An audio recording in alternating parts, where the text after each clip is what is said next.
নদিয়ার এক ব্যক্তির মালদায় অগ্নিদগ্ধ হয়ে মৃত্যুর ঘটনায় উঠল খুনের অভিযোগ। ঘটনায় মৃত ব্যক্তির স্ত্রীর দিকে অভিযোগের আঙ্গুল তুললেন পরিবারবর্গ। জানা গেছে মৃত ব্যক্তির নাম সুপদ বিশ্বাস, বাড়ি নদিয়া জেলার কোতোয়ালি থানার হরনগর গ্রামে।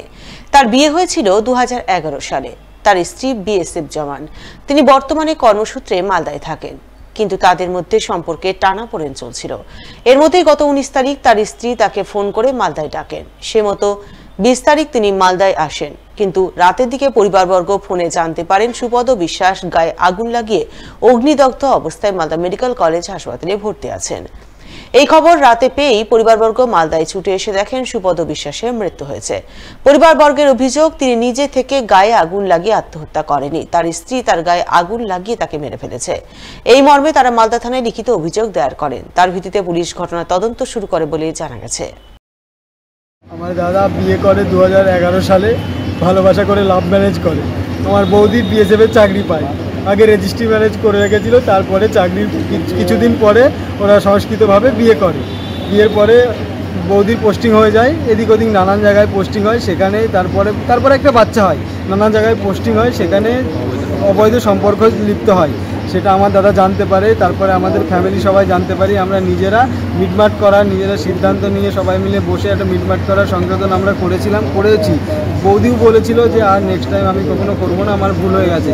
তো তারপরে থেকে আবার মালদায় পোস্টিং হয়। এবার মালদায় আসার পরে মানে আবার ভালোবাসায় পরকীয়ায় লিপ্ত হয়। আমার দাদা সেটা জানতে পারে। আমার দাদা পরশুদিন আমার দাদাকে ফোন করে ডাকা হয়েছে যে আপনি আসুন, একটা মিউচুয়ালে বসবো। তো কালকে আসার পর আমার দাদা সকাল ভোরবেলায় বেরিয়ে চলে আসে। আমরা সন্ধেবেলায় আমাদের কাছে ক্যাম্পে থেকে আমার কাছে ফোন আসে যে সুপদ বিশ্বাস এরা এখানে এসে ও এখানে সুইসাইডের করেছে, আগ জ্বালিয়ে বলছে। আমরা 11:30-12টার দিকে পৌঁছাই, তখন এসে দেখি আমার দাদা মৃত। থানায় আমরা রিপোর্ট করেছি, আমরা দরখাস্ত করেছি। আমরা চাইছি ন্যায্য বিচার চাই। ফের ভিন রাজ্যে কাজে গিয়ে মালদার এক পরিযায়ী শ্রমিকের নিথর দেহ ফিরল গ্রামে। ঘটনাকে ঘিরে শোকের ছায়া নেমে এলো কালিয়াচক 2 নম্বর ব্লকের মোথাবাড়ি বাগিচাপুর গ্রামে। মালদা থেকে প্রতিদিন অসংখ্য পরিযায়ী শ্রমিক কাজের সন্ধানে পাড়ি দিচ্ছে ভিন রাজ্যে। তাদের মধ্যে কেউ কেউ দুর্ঘটনার কবলে পড়ে অকালে ঢলে পড়ছে মৃত্যুর কোলে। নিথর দেহ হয়ে ফিরে আসছে গ্রামে। মঙ্গলবার এমনই এক পরিযায়ী শ্রমিকের নিথর দেহ ফিরে আসার ঘটনায় শোকের ছায়া নেমে আসে মোথাবাড়ির বাগিচাপুর গ্রামে। জানা গেছে মৃত শ্রমিকের নাম ফেরাজ শেখ, বয়স 50 বছর। তার বাড়িতে রয়েছে বৃদ্ধ মা, স্ত্রী সহ 2 নাবালিকা কন্যা সন্তান। তাদের মুখের দিকে চেয়ে ফেরাজ গত 4 মাস আগে মুম্বাইয়ে শ্রমিকের কাজ করতে যান। সেই কাজ করতে গিয়েই গত মঙ্গলবার 7তলা বিল্ডিং থেকে পড়ে তার মর্মান্তিক মৃত্যু হয়।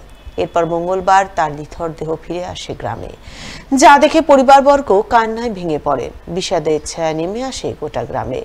গ্রামবাসীরা জানান ফেরাজ তার পরিবারের একমাত্র উপার্জনশীল সদস্য ছিলেন। ফলে তার অকাল মৃত্যুতে গোটা পরিবার অথৈ জলে পড়েছে। এজন্য অসহায় পরিবারটির জন্য তারা সরকারি সাহায্য সহযোগিতার আবেদন জানাচ্ছেন।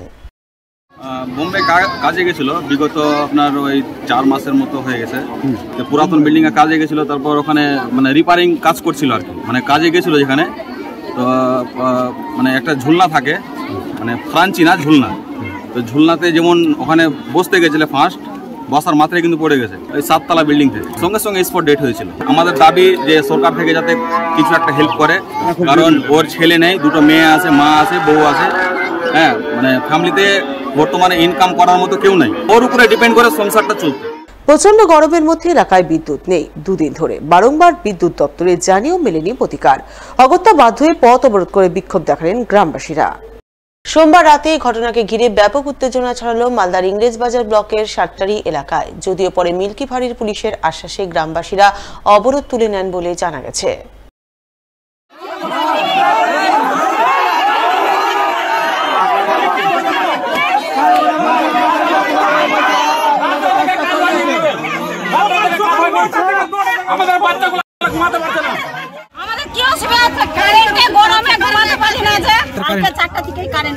আমরা চাইছি যে এরকম আমাদের কারেন্টটা লাগিয়ে দিক, বাস, আর কোনো আপত্তি নাই।